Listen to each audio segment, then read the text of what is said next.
पन्नगे च सुरेन्द्रे च कौशिके पाद संस्पृशि निर्विशेष मनस्काय श्री वीरस्वामिने नमः।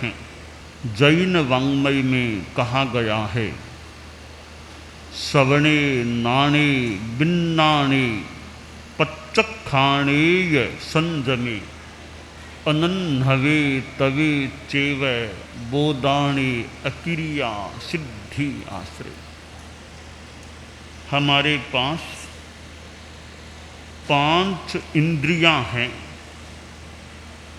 5 इंद्रियों में एक इंद्रिय है श्रोत्रेंद्रिय, श्रोत्र इंद्रिय, कान की इंद्रिय। जिस प्राणी के पास कान होता है वह प्राणी इंद्रियों की दृष्टि से विकसित प्राणी होता है। सब जीवों के पास कान नहीं होता।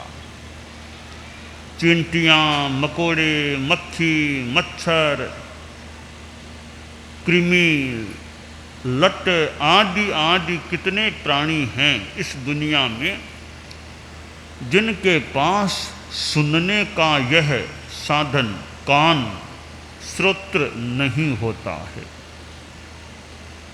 श्रोत्र होता है और श्रवण शक्ति अच्छी होती है तो आदमी सुन सकता है।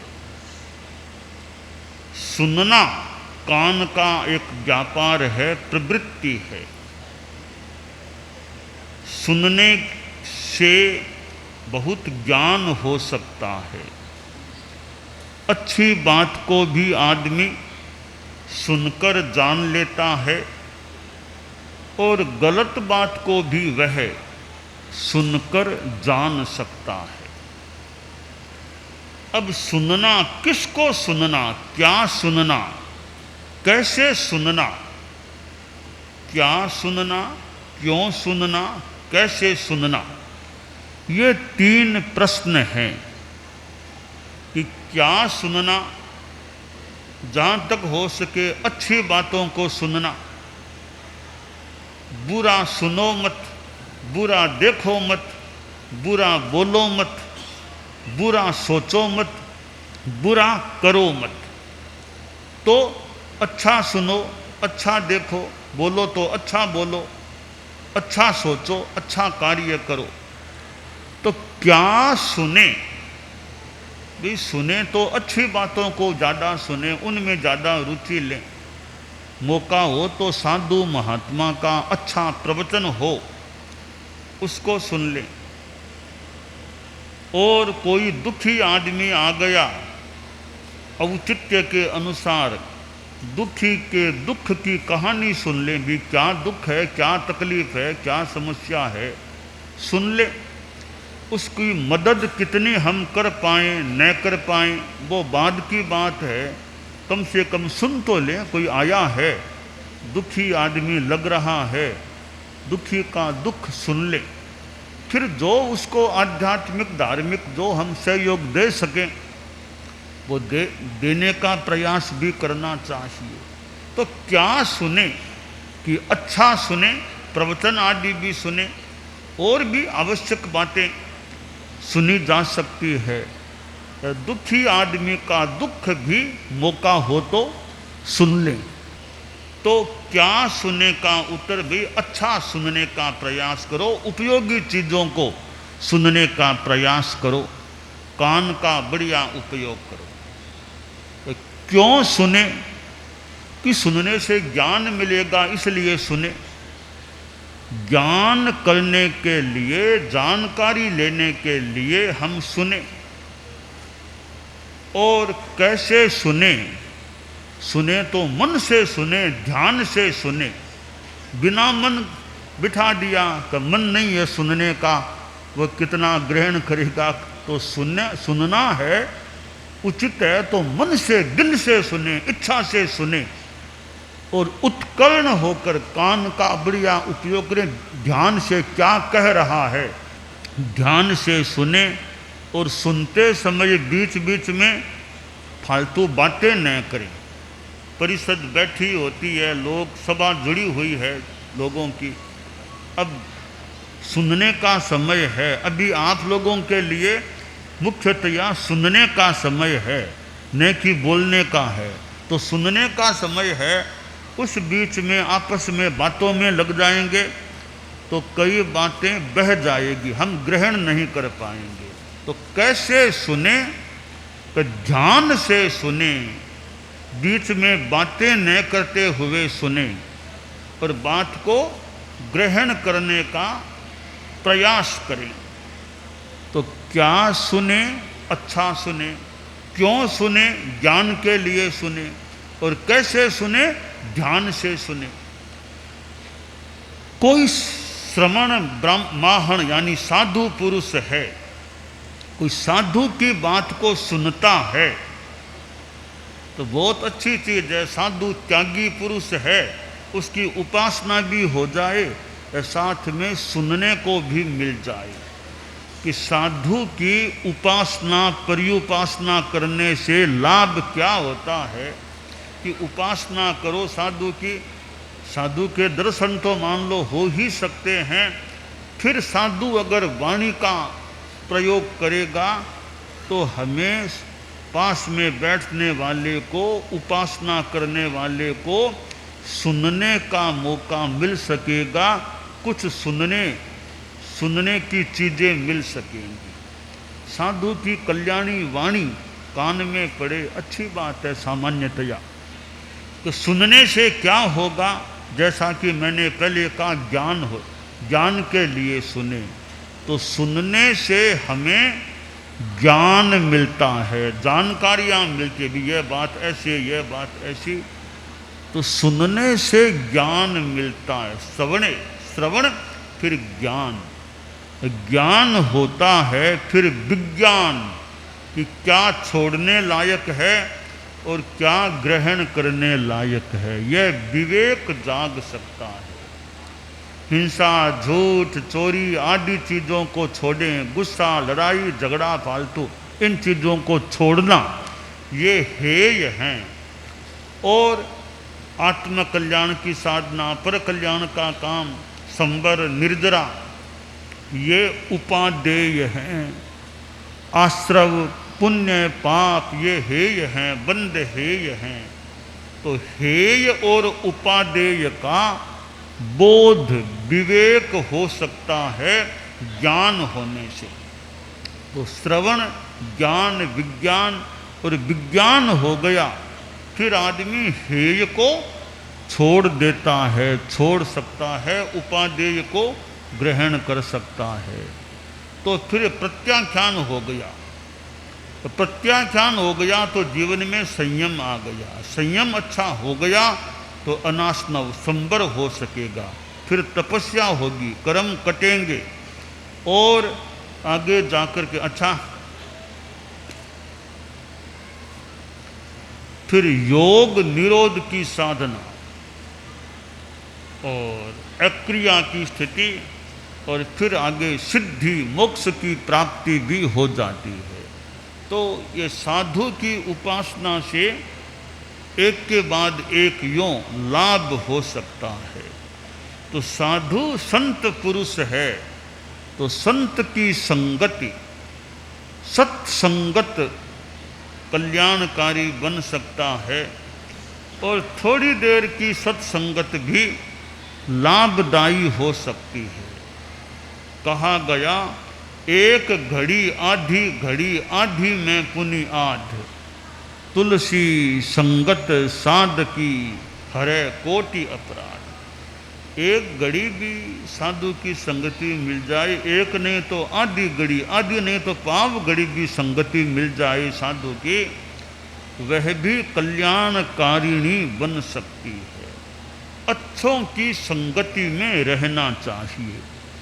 विद्यार्थी बच्चे पढ़ते हैं तो वे एक विद्या संस्थान में भी रहने वाले हो सकते हैं, क्योंकि ज्ञान अध्ययन का एक बड़ा स्थान है शिक्षा संस्थान, शिक्षालय। शिक्षा भले प्राइमरी हो, भले आगे की हो, भले चिकित्सा के संदर्भ में हो, भले होम्योपैथिक हो, ऐसी चिकित्सा पद्धतियों की, आयुर्वेदिक हो, जो भी एलोपैथिक हो, अनेक, नेचुरोपैथी है, वैकल्पिक चिकित्सा, अनेक चिकित्सा पद्धतियां हैं। भले चिकित्सा क्षेत्र का कोई विद्यार्थी है या सामान्य विद्यार्थी है, तो ये विद्यार्थी काल है, वह ज्ञान ग्रहण का, ज्ञान अर्जन का समय होता है। विद्यार्थियों में ज्ञान बढ़े, यह तो अपेक्षा है ही, और ज्ञान के साथ साथ बच्चों में अच्छे संस्कार आ जाएं, उनमें अहिंसा का संस्कार आए, उनमें सद्भावना, नैतिकता, नशा मुक्ति, ये संस्कार रहें। विद्यार्थी हैं, अब ईमानदारी का भाव उनमें पुष्ट हो जाए कि बेईमानी से हमें जहाँ तक संभव हो सके बचने का प्रयास करना चाहिए, चोरी से बचना चाहिए, दूसरे की चीज़ है उसको हमें उठाने से बचना चाहिए, झूठ कपट से जितना संभव हो सके बचने का प्रयास करना चाहिए। तो विद्यार्थियों में ज्ञान बढ़े, उनकी बुद्धि अच्छी रहे, पर साथ में अच्छे संस्कार, अच्छा चिंतन, शुद्धि रहे, बुद्धि के साथ उनमें शुद्ध चेतना, भावात्मक शुद्धि भी बनी रहे। ये IQ का महत्व है, इधर EQ या इमोशनल कोशेंट भी, भावात्मक ये क्षमता, शुद्धता भी रहे। तो आज दुनिया में कितने विद्या संस्थान हैं, शिक्षा संस्थान हैं, उनमें ज्ञान और इधर अच्छे संस्कार, संस्कार युक्त शिक्षा रहती है, तो एक विद्यार्थियों का भी अच्छा भला कल्याण होने की संभावना बन सकती है। तो विद्यार्थियों को भी जब जब मौका मिले सत्संगति करने का वे प्रयास करें, और संतों की संगति, और संत मान लो साधु सन्यासी न मिले, अच्छे लोगों के संपर्क में रहने से भी कुछ अच्छी बातें ग्रहण करने का मौका मिल सकता है। तो यह मानव जीवन हमें प्राप्त है, इस मानव जीवन का हम बढ़िया उपयोग करने का प्रयास करें। बढ़िया उपयोग इस माने में कि जीवन अच्छा रहे, जीवन में सद्गुण रहे, मन, वचन और शरीर पर हमारा कंट्रोल रहे, अनुशासन रहे, हम मन से बुरा न सोचें, वचन से बुरा न बोलें, शरीर से भी बुरा काम न करें। मन, वचन, काय, मन, वचन, शरीर, इन तीनों का हम बढ़िया उपयोग करें, दुरुपयोग करने से बचने का लक्ष्य रखें और यथोचित यथासंभव प्रयास भी रखें। तो ये विद्यार्थी जगत है, उसमें अच्छे संस्कार आए। परम पूज्य आचार्य श्री तुलसी आचार्य श्री महाप्रज्ञ जी, इन्होंने ये अनुव्रत प्रेक्षा ध्यान जीवन विज्ञान के कार्यक्रम चलाए जो लोक कल्याणकारी उपक्रम हैं। तो शिक्षा जगत के लिए यह जीवन विज्ञान कि कैसे इमोशंस पर कंट्रोल रहे, योग ध्यान के प्रयोग किए जाएं, संकल्प अनुप्रेक्षा आदि किए जाएं और अपने भावों पर कंट्रोल रहे, नैतिकता के प्रति रुझान रहे और जीवन में सदाचार और सद्विचार, सद्विचार सदाचार, विचार अच्छे रहें और आचार भी अच्छा रहे।